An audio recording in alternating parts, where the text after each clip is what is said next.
2009 में मेरे साथ एक लड़का मेरा बाइक साफ किया करता था। मतलब बाइक जो घर में साफ करने के लिए आते हैं ना, 2009 की बात बता रहा हूँ। 150 रुपये दिया करता था मैं उसको। अभी कुछ दिनों पहले मॉल में टकराया मेरे से। मैं तो नहीं पहचाना उसको, वो पहचाना मेरे को। वो सामने से टोका, सागर भैया आपको याद है? मैंने कहा याद है मतलब? मुझे लगा अब लोग मिलते रहते हैं कहीं बाहर जाओ, तो मुझे लगा ऐसे ही कोई मुझे जानता होगा यूट्यूब सोशल मीडिया के जरिए। तो सागर भैया आपको याद है, आपका ऐसे मैं वहाँ रह गाड़ी साफ। अरे बस तू झिटझाट में पूरा था, बढ़िया कपड़ा भी पहना था, उसके साथ एक लड़की भी थी, बताया उसने उसकी वाइफ थी। तो पता चला भैया ये रंगत कैसे बदल गया 2009 से लेकर के ये 10-12 साल में कैसे ये सब हो गया। तो उसने अपनी कहानी जो बताई ना सर, बताऊं आपको सर, गाड़ी सफाई करता था। आज के टाइम पे वो कौन सी कोटिंग होती है, सेरेमिक कोटिंग। सेरेमिक कोटिंग का पूरा शोरूम है उसका। सर 50 लाख से ज़्यादा का महीने का रेवेन्यू करता है वो, 12-15 स्टाफ को पालता है वो। मैंने कहा इतना सब कैसे कर लिया? बोला भैया वो सब लोगों की गाड़ी साफ करते थे, स्क्रैच वगैरह लगता था, तो फिर हमने देखा स्क्रैच कर उससे बचाने के लोग क्या करते हैं, फिर कोटिंग करते थे, तो हमने छोटा मोटा कोटिंग का काम शुरू किया। फिर हमने अपना दुकान खोला जिसमें बाइक स्कूटी करने लग गए, फिर हमने कार का करने लग गए, फिर थोड़ा टाइम काम और बढ़ा था, अब लग्जरी गाड़ियों का भी करते हैं। अरे मर्सिडीज BMW उसके शोरूम में लगी रहती हैं। कौन था वो मेरे बाइक पे पोछा मारता था, सफाई करता था, और 150 रुपये महीना देता था। मैं एक बात बताऊं, जो आदमी ग्रेजुएशन कर रखा है ना, डिग्री ले रखा है कोई, उसको बोलो पोछा मारने के लिए, कभी नहीं मारेगा वो, छोटा काम है। मिडिल क्लास की एक सबसे बड़ी दिक्कत मालूम क्या है? उसको ना पहले से बड़ा काम चाहिए। बड़ा काम करके दो उसको, मतलब बड़ा वो आ जाए तब दो उसको, छोटा नहीं चाहिए। शर्म आती है ना उसको बोलो पेपर डालने को, नहीं छोटा काम है। अभी हुआ मेरे साथ, एक लड़का मिला मुझे, मतलब काम करता है हमारे यहाँ पे सोसाइटी में। तो कह रहा भैया कोई नौकरी वोकरी दिलवा दीजिए ना, हमको निकाल दिए हैं सोसाइटी वाले। हमने कहा नौकरी कितने की नौकरी चाहिए? बोला कोई 8-10 हज़ार रुपये कुछ मिल जाए, कोई नौकरी को लगा दीजिए। अब 8-10 हज़ार की नौकरी, ज़्यादा वो पढ़ा लिखा भी नहीं है, मुझे जहाँ तक पता है शायद 10वीं के अंदर ही होगा। तो मैंने कहा एक काम कर भाई, आजा मेरे ऑफिस में जो लोग आते हैं चाय पानी वगैरह काम कर ले, आजा। तो रिएक्शन सुनना।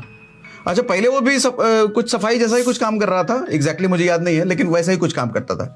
तो रिएक्शन सुनना, नहीं भैया ये काम हमसे कहाँ होगा, छोटा काम है, कुछ बढ़िया काम बताइए।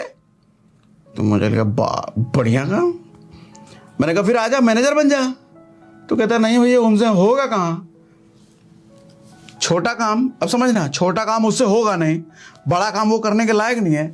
फिर मैंने काम कर भाई समय है तेरे पास 10 मिनट? बोला हाँ भैया बिल्कुल है, बताइए क्या करना है। हम कहा ट्रक के नीचे आ जा यार, तू क्या करेगा रह करके, तेरे लायक काम ही नहीं है धरती पर, कितना पढ़ा लिखा है? तो कैसा 10वां के अंदर ही है। अरे 10वीं के अंदर तुम पढ़े लिखे हो। मैंने कहा बाबूजी कितना कमाते हैं? कहते बाबूजी छोटा मोटा काम करते हो, पंचर का दुकान है उनका। समझ रहे हो ये दिक्कत है सर।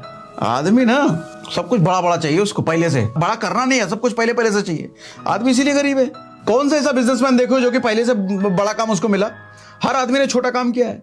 चाहे धीरू भाई अंबानी का ले लो, चाहे गूगल के फाउंडर का ले लो, चाहे अमेजॉन के फाउंडर जेफ बेजोस को ले लो, चाहे एलोन मस्क को ले लो, किसी को भी ले लो यार, जिसको पूजा करते हो ना, जिसकी कहानियां सुनते हो, जिसको बिलियनियर मिलियनियर मानते हो, किसी को भी ले लो, सबकी जर्नी ना छोटे काम से शुरू हुई। लेकिन दिक्कत यह है कि उसने छोटे काम को छोटा काम समझा नहीं, शिद्दत से किया और उसको बड़ा किया। तुम्हारी दिक्कत यह है कि तुमको शिद्दत, तुम्हारे को शिद्दत का मतलब ही तुमको नहीं पता, तुमको पहले से ही बड़ा काम चाहिए। इसीलिए तुम जैसे आदमी नौकरी करना प्रेफर करते हैं, क्योंकि छोटी चीज छोटा काम है, ये छोटा काम होगा नहीं। अरे यार छठा सुनो, फेल होने का डर। सर फेल होने का डर एक ऐसा डर है ना जिसकी वजह से आदमी इनिशिएटिव ही नहीं लेता।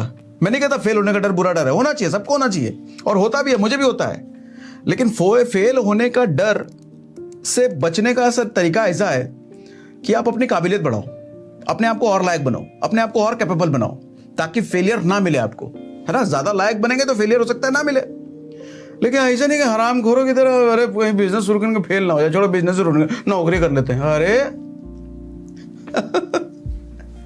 आदमी कहो बिजनेस शुरू कर ले, अरे फेल हो गया तो एक काम कर पंचर का दुकान कर ले, अरे छोटा काम है भैया।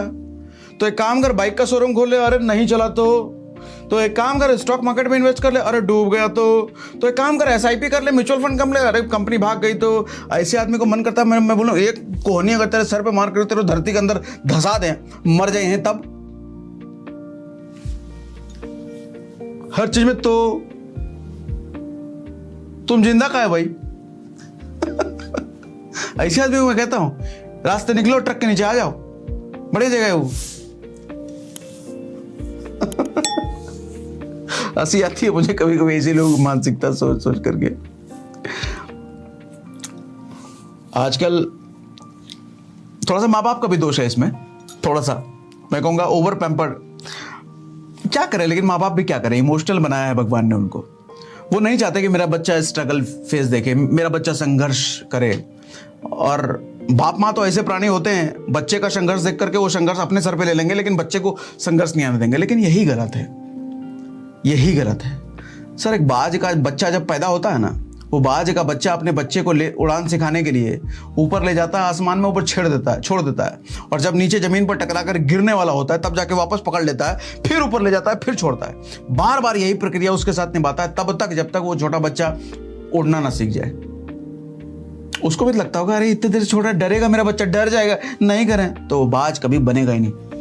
बाज कोई बच्चा पता है कि अगर मेरे बच्चे को मुझे बाज बनाना है, पक्षियों में सबसे ताकतवर पक्षी बनाना है, तो ये संघर्ष को झेलना पड़ेगा। लेकिन हम ये इंसान भूल जाते हैं ओवर इमोशनल होकर के। अपने बच्चों को बिजनेस मत करो, बूढ़ जाएगा, बर्बाद हो जाएगा। नौकरी करना काय के लिए 1 लाख 10 लाख ठीक है तेरे लिए, 10 लाख जिंदगी कटेगा, ठीक है। और सरकारी नौकरी मिल जाता और बढ़िया है। भरपूर हरामखोरी होगी उधर। 7वां फैक्टर है सर, दूसरों को दोष देना बंद करो। ये तो सबसे बड़ी चीज है, आपकी कमियों को बढ़ावा देना, यही मतलब होता है दूसरों को दोष देना। दूसरों को दोष आदमी कब देता है? जब खुद की गलतियों को स्वीकारने की हिम्मत नहीं होती, जब उसकी खुद की गलतियों को निकाल कर उसके बारे में बात करने की आदमी की हिम्मत औकात नहीं है, तब जाके वो अपनी गलती मढ़ देता है किसी और पे। अरे मेरा टाइम ही खराब नहीं था, अरे पैसा कम पड़ गया ना इसीलिए फेल हो, ज्यादा पैसा होता तो तुम निकालिए देते। अरे साथ ही नहीं दिया मेरा, कोई साथ देता, माँ बाप भी साथ नहीं दिया, दोस्त भी साथ नहीं दिया, भाई भी छोड़ दिया, इसीलिए मेरा काम नहीं हो पाया। कोई साथ देता ना तो करिए देते एकदम बेवकूफ आदमी। बजाय ये देखो ना कोई साथ, अरे कौन साथ देगा तुम्हारा भाई? राम का किसने साथ दिया, कृष्ण का किसने साथ दिया? ये सब अकेले बलबूते किया है उन्होंने, और तभी उनकी पूजा होती है। तुमको चाहिए कि समाज तुम्हारी पूजा भी करे, और पूजा करने से पहले तुमको सब समाज साथ भी दे दे। ऐसे थोड़ी होता है। पूजा तो उसी की होती है जो अपने दम पे सब कुछ करता है। किसी के कंधे पर बैठ करके उड़ान भरने वालों के आदमी की पूजा नहीं होती सर। कंधे इतने मजबूत होने चाहिए कि मुसीबतों का बल, मुसीबतों का बोझ सह सके। कंधे इतने मजबूत होने चाहिए कि बुरे समय को अपने कंधे पर लेकर के उड़ सके। तुम्हारा क्या है? और फिर कहेंगे बेरोजगारी। शुरुआत में बोला ना मैंने, बेरोजगारी। सरकार ध्यान नहीं दे रही है यूथ पर, जॉब का देख नहीं रही है। अरे बोला ना मुंबई वाला किस्सा, जॉब का नहीं देख रही है, एडिटर वाला। अरे सर एक ढंग का एडिटर नहीं मिला, एक ढंग का थंबनेल बनाने वाला नहीं मिलता। सोचना पड़ता है सर, 100 लोगों का इंटरव्यू, 100 लोगों का काम देखना पड़ता है, तब जाके एक थंबनेल बनाने वाला मिलता है। बेरोजगारी नहीं होगी तो क्या होगी फिर? चारों तरफ हरामखोरी चल रही है, बेरोजगारी तो तय है होना। अभी बिहार के एक लड़का के बारे में मुझे पता चला, उसने रील भी कुछ बनाया था सर। वो जहां भोज होता है ना, खाना वाना खिलाया जाता है, वहां पर वो पत्ते परोसने का काम करता है। और सिर्फ पत्ता परोसता है, वो और कुछ नहीं करता सर। पत्ता परोसने के लिए उसका चार्ज है सर 5,000 रुपये। एक इवेंट में जाएगा, सिर्फ पत्ता परोस करके आएगा, 5,000 रुपये लेगा। आप दोगे कभी पत्ता परोसने के लिए किसी को 5,000 रुपये? पत्ता समझ रहे हो ना, थाली, जो पत्तल का थाली होता है भोज में, हमारे यहाँ बिहार में बैठ करके जो खाते हैं। बुफे सिस्टम तो कम ही होता है ना, तो शहरों में चोचले। हमारे यहाँ तो कुर्सी बैठ करके आदमी पत्तल परोस करके उसमें खाता है। क्यों मालूम? इतना पैसा उसको क्यों देते हैं?